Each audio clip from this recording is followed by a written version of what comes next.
सबसे पहले हम आपको ले चलते हैं पहली खबर की ओर, जहां स्टिंग से हिट विकेट चेतन।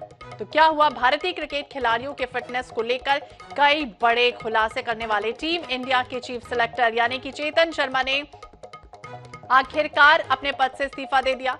भारतीय क्रिकेट कंट्रोल बोर्ड यानी कि बीसीसीआई के सचिव जय शाह ने उनका इस्तीफा स्वीकार भी कर लिया है। ये आपको बता दें, चेतन शर्मा हाल ही में दोबारा चीफ सिलेक्टर्स नियुक्त भी कर दिए गए थे।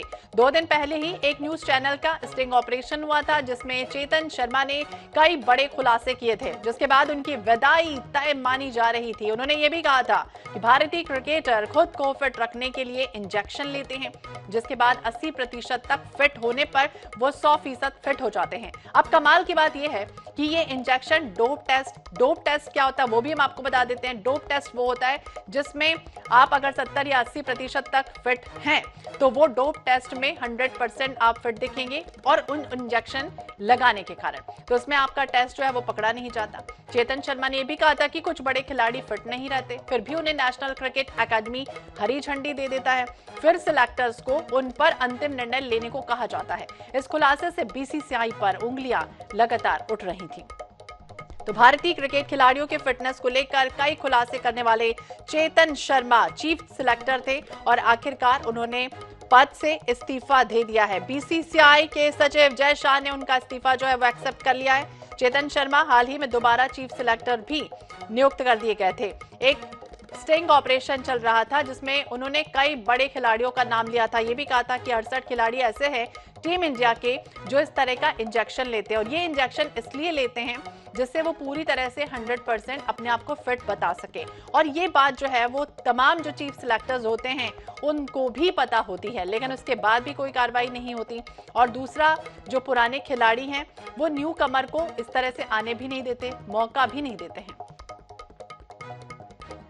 क्रिकेट एक्सपर्ट सुधांशु जी हमारे साथ जुड़ के उनसे बातचीत करेंगे। सुधांशु जी, स्वागत है आपका INS 24/7 पर। और जिस तरह से चेतन शर्मा ने कई बड़े खुलासे किए थे स्टिंग ऑपरेशन के जरिए, ऐसा कहा था उन्होंने कि 68 खिलाड़ी ऐसे हैं बड़े बड़े दिग्गज जो इंजेक्शन लेते हैं डोप टेस्ट में, वो पता भी नहीं चलता है। अब आपसे ये जानना चाहेंगे कि क्या बड़ी वजह आप देखते हैं, चेतन शर्मा ने जिस तरह से खुलासा किया उसके बाद ये लग रहा था कि उन्होंने जो है वो इस्तीफा उनसे मांगा गया होगा, या फिर उन्होंने नैतिकता के आधार पर ये इस्तीफा जो है वो सौंप दिया? देखिए, जो आधिकारिक बयान बीसीसीआई की तरफ से आया है उसमें ये कहा गया है कि उनसे इस्तीफा मांगा नहीं गया, बल्कि उन्होंने खुद से इस्तीफा दिया। उनके ऊपर बहुत ज्यादा एक तरह से नैतिक भार, जिम्मेदारी, मोरल रिस्पॉन्सिबिलिटी बनती गई थी, जिसकी वजह से उन्होंने इस्तीफा दिया है। ये बीसीसीआई का आधिकारिक बयान है। मुझे लगता है इसमें सच्चाई है तो पूरी सच्चाई नहीं है। चेतन शर्मा के ऊपर बहुत ज्यादा दबाव भी था, न सिर्फ बीसीसीआई की तरफ से बल्कि खिलाड़ियों की तरफ से।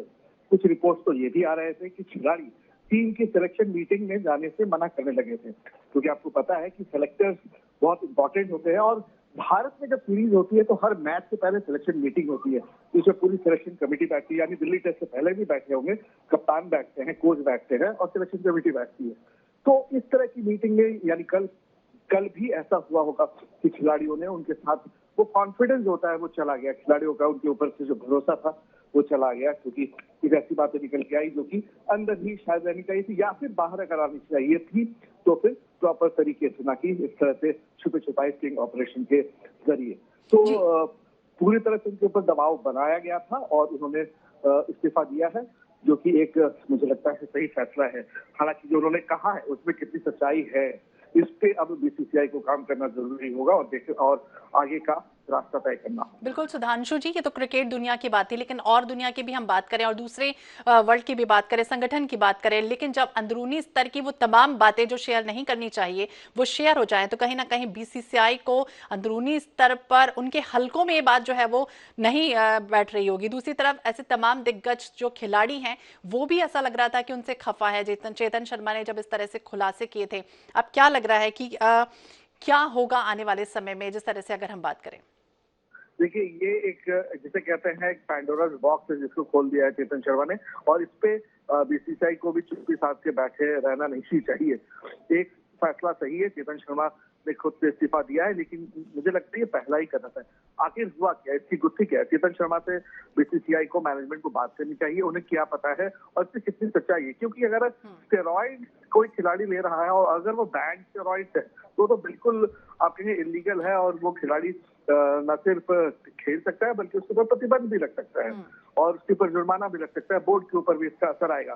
तो ये तो बहुत बड़े एलिगेशन है, खासकर जो उन्होंने कहा कि फिटनेस के बारे में। फिर इसमें दूसरा रोल आ जाता है एनसीए का। उन्होंने कहा कि एनसीए जो कि नेशनल क्रिकेट अकेडमी है बैंगलोर में, बहुत बड़ी अकेडमी है जहां पर सारे प्लेयर्स रिहेबिलिटेशन के लिए जाते हैं, रविंद्र जडेजा भी वहीं गए थे। तो उन्होंने कहा कि एनसीए फिटनेस सर्टिफिकेट ऐसे ही दे देता है। ये भी तो दूसरा आपको वहां पर इन्वेस्टिगेट करना पड़ेगा क्या सचमुच ऐसा हो रहा है। तीसरा उन्होंने कहा कि जो प्राइवेट डॉक्टर्स हैं प्लेयर्स के, वो इनको तो कौन से ऐसे प्राइवेट डॉक्टर्स है और क्या बीसीसीआई उनको अलाउ करता है, क्या बोर्ड को पता है ये खिलाड़ी प्राइवेट डॉक्टर्स के पास जाते हैं। तो ये तो बस ऐसे मोटे मोटे बहुत बड़े सवाल सामने है जिसके ऊपर अभी और जांच करने की जरूरत है। और चेतन शर्मा ने जिस तरह से खुलासा किया, तो क्या उम्मीद थी कि वो किस तरह से मैसेज देने चाह रहे हैं। बहुत बहुत शुक्रिया सुधांशु जी बातचीत करने।